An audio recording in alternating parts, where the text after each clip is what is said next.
Hi, everybody. It's Sunday night. It's Mike Newman, Sunday night ILXCTF. Um, Hope everybody survived this weekend. I'm just telling you, we had cool weather last week, and I'm thinking on Monday this isn't gonna last, and it didn't. I mean, and there were a lot of things I was thinking about after I left Peoria.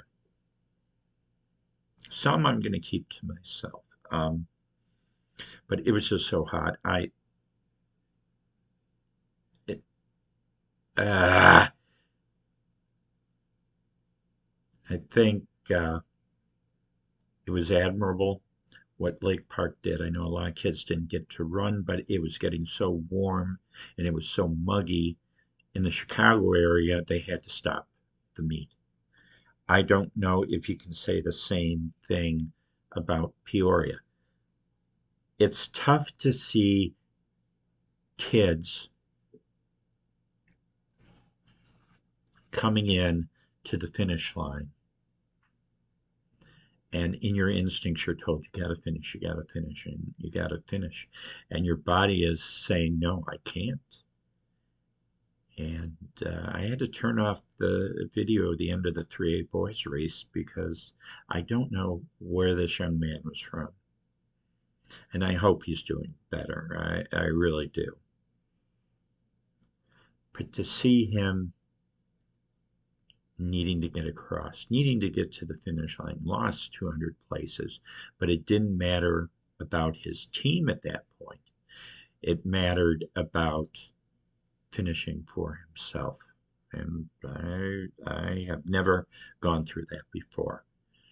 I've been to the point at the end of the race where I've collapsed, but I've never crawled to the finish line. We saw that a few years ago with Lanton School's Dan Goodman.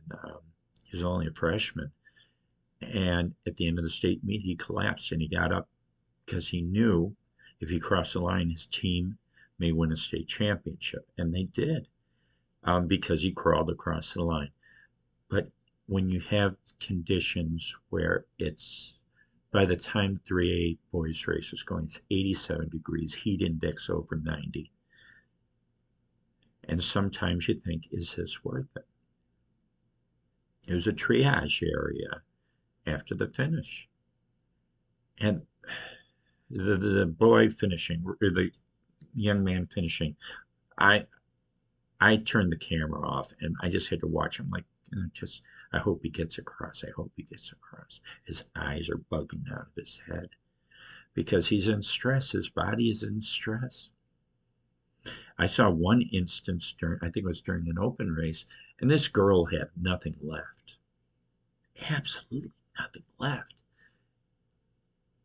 And she got across the line and she collapsed. And she needed to be carried off on a stretcher. And the medic that was there picked her up, and she has no strength in her legs, no strength in her arms. And he gets her to start to walk.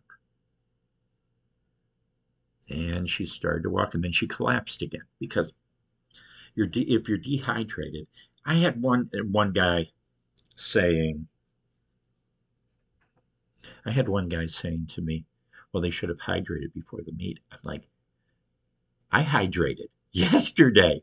I hydrated Thursday night into Friday. I was drinking my water. I was drinking vitamin water to prep myself for Saturday and going around doing interviews, shooting film, all that stuff. And I was hydrating the entire meet. I'd come by my chair, water, and Gatorade, and Gatorade vitamin water, and stuff like that. And I felt great going home. But man, it's when a 62-year-old fart like me, old fart like me, man, what can you say? So it's one of those things where you look at the results, and I've looked all over the results, um, and getting emails from coaches. We told 3 of our top 5 runners not to run. It just wasn't worth it. It's not going to serve a purpose later in the year. And they're right. I think there's some time where you pull the plug and say, no, we're going to do this instead. We're going to do this. But then you want to prove a point. You want to run against the best teams. You want to do this and you want to do that. And I don't know. There was a lot of good racing going, a lot of gutty racing, a lot of smart racing too. So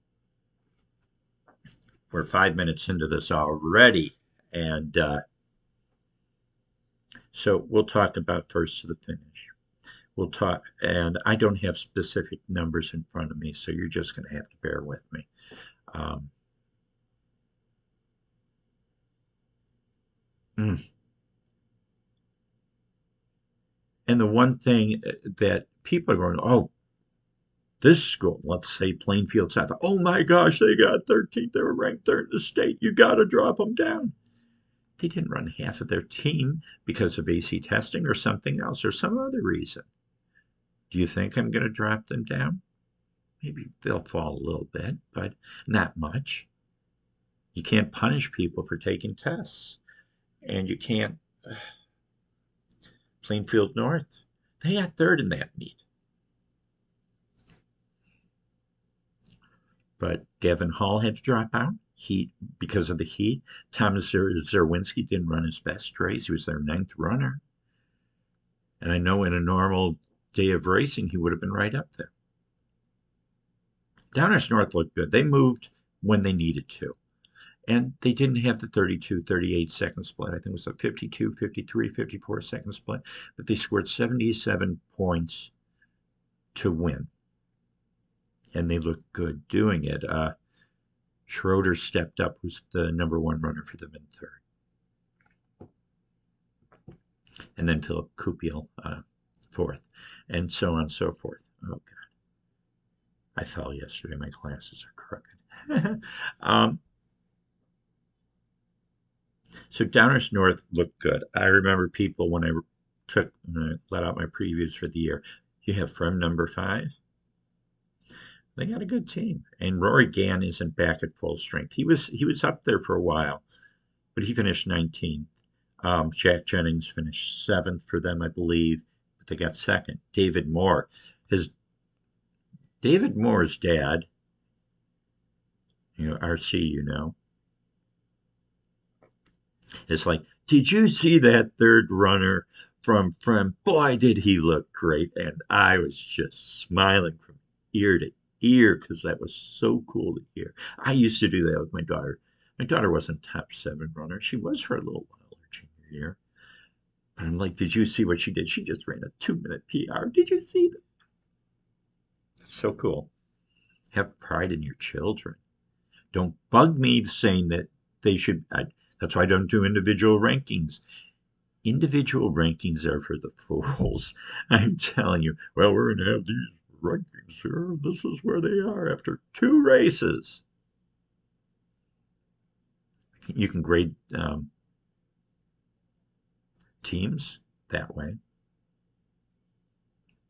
I don't know if you can grade individuals without pissing people off.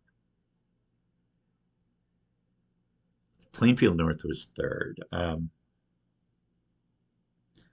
And like we said, Plainfield South was farther back. So the ratings will change from week to week. They'll change dramatically next week when we go down to Richard Spring with similar weather, maybe a little bit cooler, maybe 85 instead of 87. I don't know. But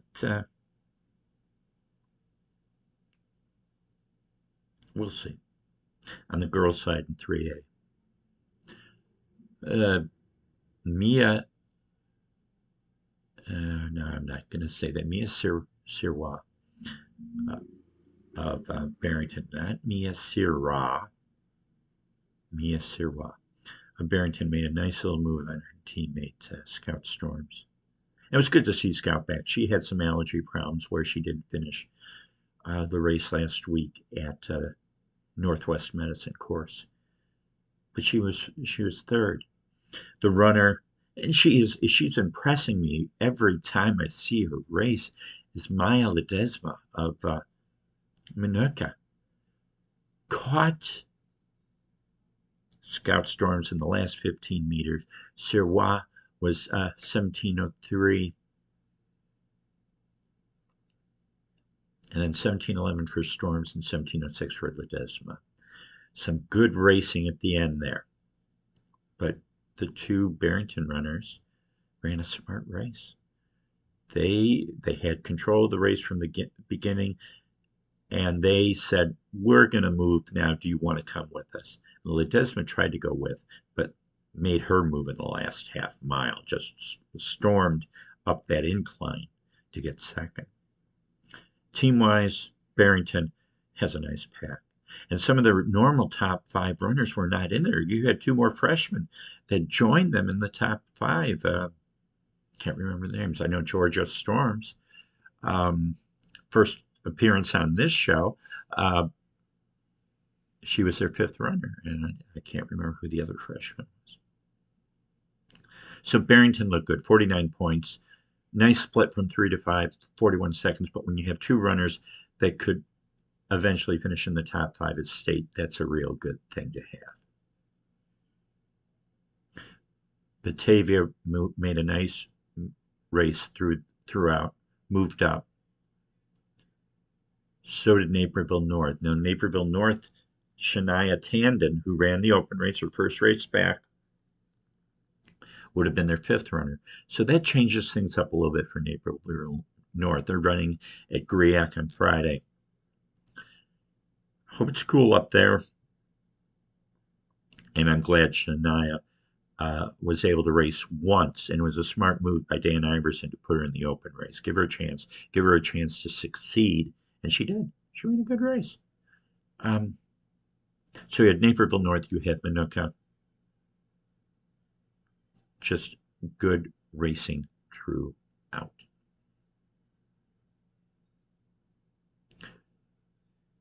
2A girls, fastest time of the day in 2A girls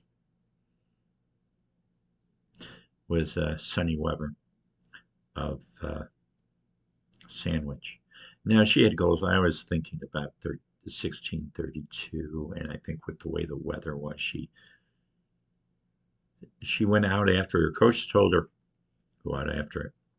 And she did. She had a big lead when she passed me just before the mile. She was in great shape. And the heat took effect of her a little bit in that second mile. Zoe Carter made a move and was getting closer to her. And Weber confessed afterwards. I looked around and I saw Zoe. And afterwards, I said, she was coming at you. You realize that? And she's like, was she?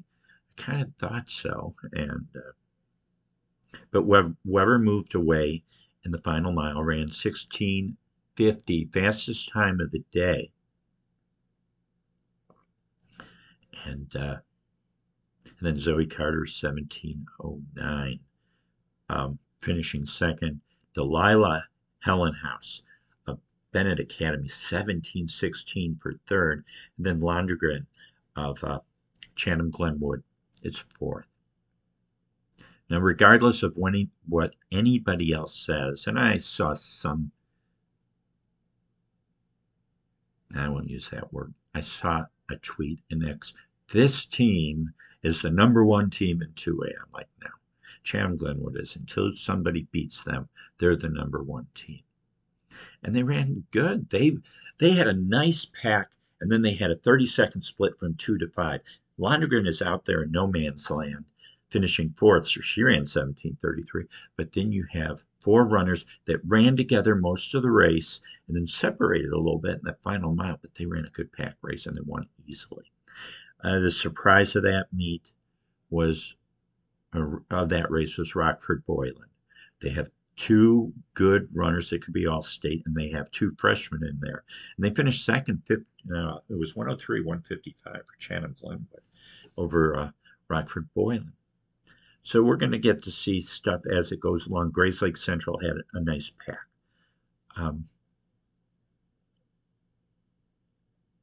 But Weber Had a lot of perseverance in that final mile, and it showed, and she pulled away for the win. Simple as that. Grays Lake Central lost a bunch of runners. They just rebuilt, and they have a nice pack led by Violet Rowe. They're going to be good. In the 2A boys, there were 8, 9 runners close together, and the M guy, I'm like, is that the one of the fresh sophomores from Marion? And I'm like, wait a minute, Marion, I heard earlier in the race, Gabe McLean of Benton is in the lead. I'm like, no, he's in St. Louis running, and he ran a great race, won his race over the the Missouri Class 5 mile champion. So way to go, Goob. Um, and I'm like, well, it's not a Marion runner. I'm going to see them next week. It was Kyler Swanson of Morris. Morris ran a good team race, and they're going to be good at the end of the year. But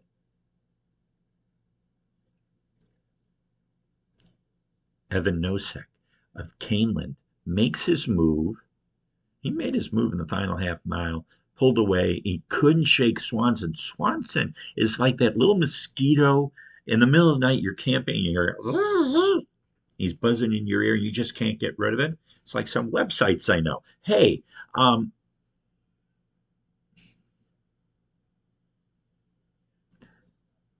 Swanson was annoying sticking with him, and finally Nosek finally dropped him. What a race, 14:52, 14:55. Just a good race throughout. On the team side, Blanton School. They had 5 runners in the top 40, a 41-second split. Ben Gibson finishes ninth after missing most of last season to an injury. And Blanton School wins 123-134 over Peyton. 2 to 3 runners from Peyton were under the weather, yet they wanted to run. And I think sometimes I did that with a couple of workouts when I was in college, where I was sick in bed and miraculously I get out, I run a warm up.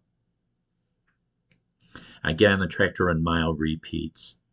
And I run one of my best workouts in my life, proving to myself that I could do it.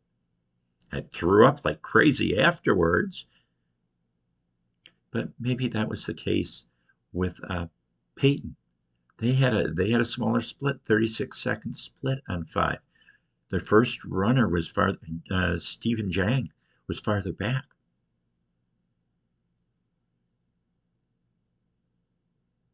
Morton was third. Morton ran a good race. St. Ignatius ran fourth, had a great pack, but they're too far back right now. They're going to have to move their pack up, and they will. 1A girls. I'm so proud of Elena Rybeck. I really am. She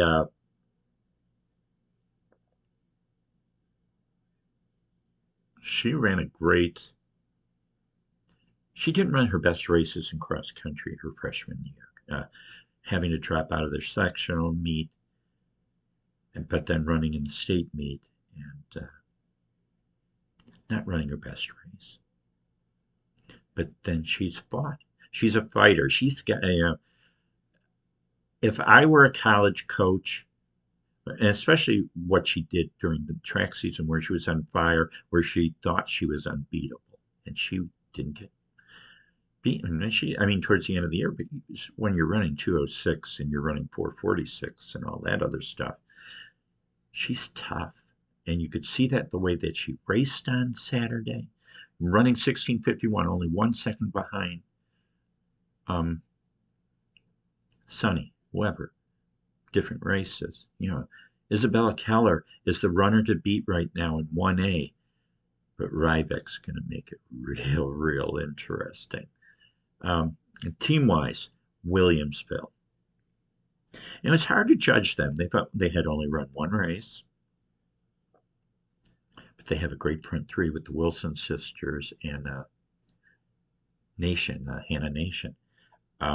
4th and 5th runners are back a little bit, but the way that 1A is running this year on the girls' side, I can expect that. Anna Jonesborough had a nice pack. They finished second. Notre Dame didn't have half their runners. They were taking ACT, so that's why they were a little bit farther back. Tolono Unity, I haven't really looked at their results yet, but they finished 5th. We'll have to see who was missing from them. So I think everybody's looking at the results going, whoa! You've got to look at the little things, and you got to think outside the box of where they could be.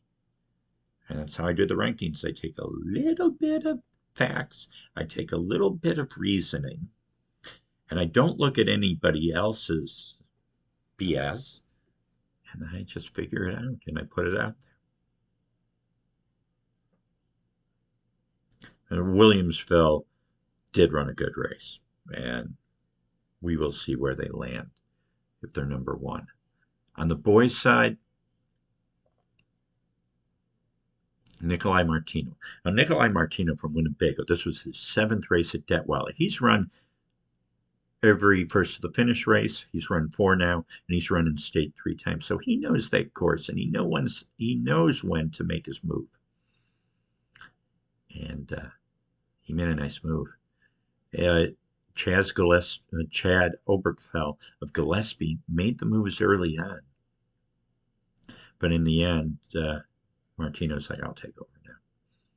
And wins running close. I think it was right at 15 minutes. Will Fusion was 15:09 from Sierra Gordo Bament.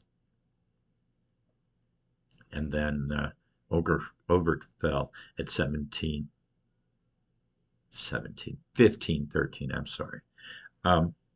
Team-wise, very interesting to watch how this race was transpiring, because every time a runner came in, it changed 1 or 2 places between Eureka and Aurora Central Catholic. Aurora Central had the lead for a little bit for 1 point, so they made the announcement there.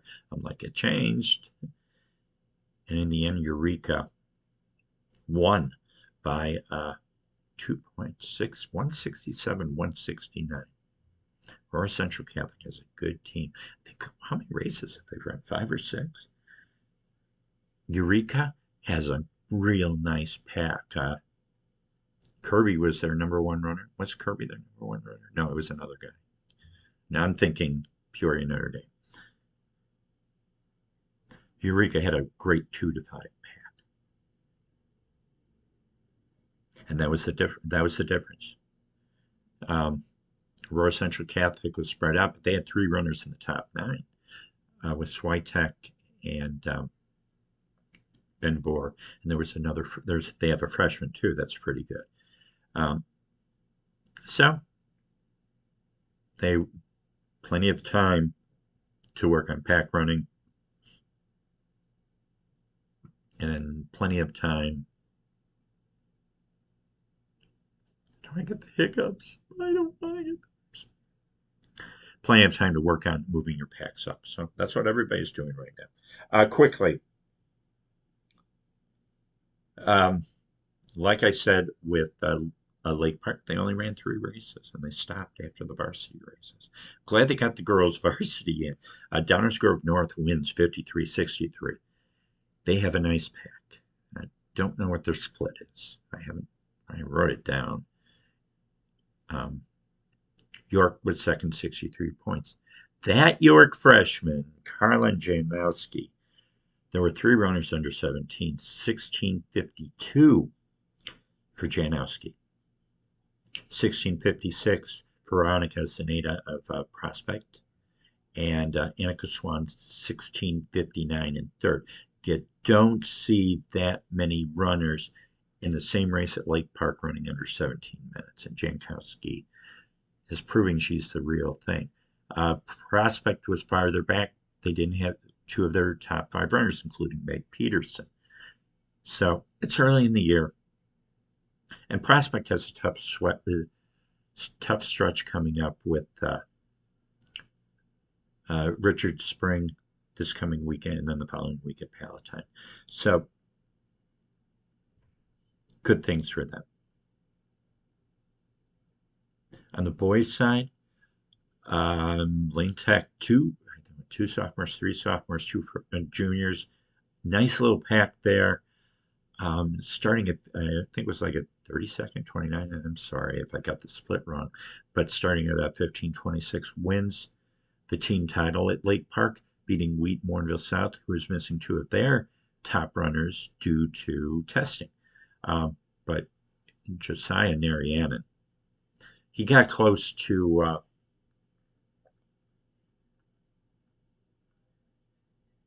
he got close to Ben Crane last week, and I forgot to mention Ben Crane. Hey, Ben Crane runs 14:26 for two, well, not for 2.9, but that's what it would have equated to in great conditions at Hinsdale. He comes out and runs 14:26 in that heat. Dude, man. So he's going to go up against Dylan Maloney again. Dylan ran a good race. He was with Crane most of the race, and then he just ran out of steam. He got him, and he got fifth. He'll be back. Um, but man, now so hopping back to the other thing, uh, Marianne running 14:31 at Lake Park is really, really, really good. At Joliet West, and that's the last one we have time for. Joliet West, on the girls' side, Wheaton Warrenville South edged Neuqua Valley. Neuqua Valley didn't have one of their top runners in there. Wheaton Warrenville South is waiting to move their freshman group up, and they have a good freshman group, so we'll have to wait and see what happens with them. Elizabeth Hall of Neuqua Valley made a move in the final 600 meters of the race, took the lead, and finished 3 seconds ahead of Nicole Poglish of Wheaton Warrenville South. Poglish had a busy week. It was homecoming week at Wheaton Warrenville South, so I can understand why she was a little tired with all the activities she was involved in. But Elizabeth Hall, I'm glad to see her running. I hope she stays healthy the entire season because she's going to do great things at Detweiler. We'll see her next week at Richard Spring. On the boys' side, York. Bennett Academy didn't run their top seven, so I was interested to see how they compared to Bennett a little bit. No Finn Richards in the race, so Emmett Bradford took over. Wins the race in 15:30-ish, somewhere in there. But York only, well, they had a 29-second split, I want to say, or a 22, 23-second split on four runners. Sebastian was her fifth runner, ran 16:12. But York has a freshman, Thomas Hill, who first 3 mile race he breaks 16 minutes as a freshman. Any of you freshmen ever did it for the first time? Maloney, your hand needs to go down. Crane, your name hand down too. So when will we see him on varsity? I don't know. But he'll look good. Looked really good. So that's about it. We're at 28 minutes. Oh, I wanted to show you this. This is so cool. Dan Billish, who was the assistant coach at Neuqua Valley and now is the head coach at Bennett Academy, doing a great job there. He's like, I got a surprise for you, Mike. I'll be right back. Comes back with this. This is an Arcadia hat. And you're like, everybody's going, big whoop news. It's a Arcadia hat.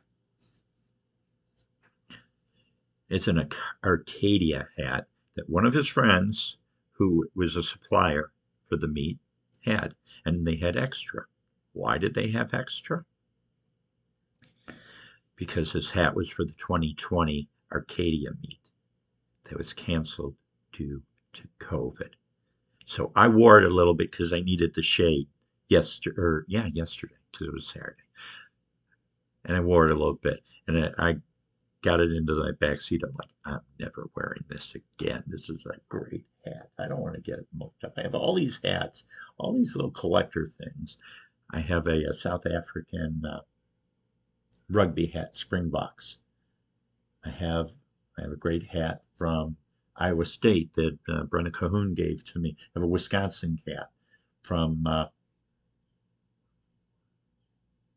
and Milwaukee. I have an Oregon cat from Dan Watkey, but Dan Yomi of Villanova. No, I'm just kidding. Since you're at Villanova, but I have so many cool hats. I have cool hats packed away. I have Palatine hats that I love the Palatine hats. Those are my go-to hats when I need a hat. But that made my day. I was hydrated. I didn't throw up on the way home. It was a great day. I stayed hydrated. Kevin Dorsey kept me hydrated. He did a great job. I'm happy for everybody. A few things went wrong. So all the notes that you heard was my preview. Just to let you know, it wasn't announced at the end, but go figure, huh? So we go into next week. Dunlop Invitational this week at Dunlap. A few miles south, we're back at Detweiler for Richard Spring Invitational.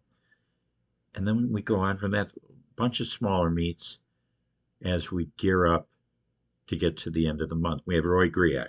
Yorkville had a few runners that they were missing, and I think they finished seventh, and they will be there. Batavia will be there. Naperville North will be there. Naperville North, nice 13-14 finish from Emma Barris and Rihanna Tandon. So it's interesting to see how those Illinois teams, I think Plainfield North is going up there. I don't know if the girls are going up there. Girls may be good. No, there's no Naperville invite this week. Ooh. There's Manuka, the Flight Invitational. That's this weekend. Go Roland. Roland will do a great announcing job, better than what we heard last week. That was a frog caught in my throat there. But let's just leave it at that. I think rankings will be interesting when they come out on Wednesday. Figure a few things out, and we'll see. I can say this right now: the two Downers Grove North teams, I think, are the two #1 teams in the state. We'll see where Barrington moves. We'll see where York moves. When you have so many good teams, it's hard to move up and down. And I'm pretty sure I'm going to keep Chatham Glenwood #1 and 2A girls. Comparing to what St. Ignatius ran, St. Ignatius ran a great race.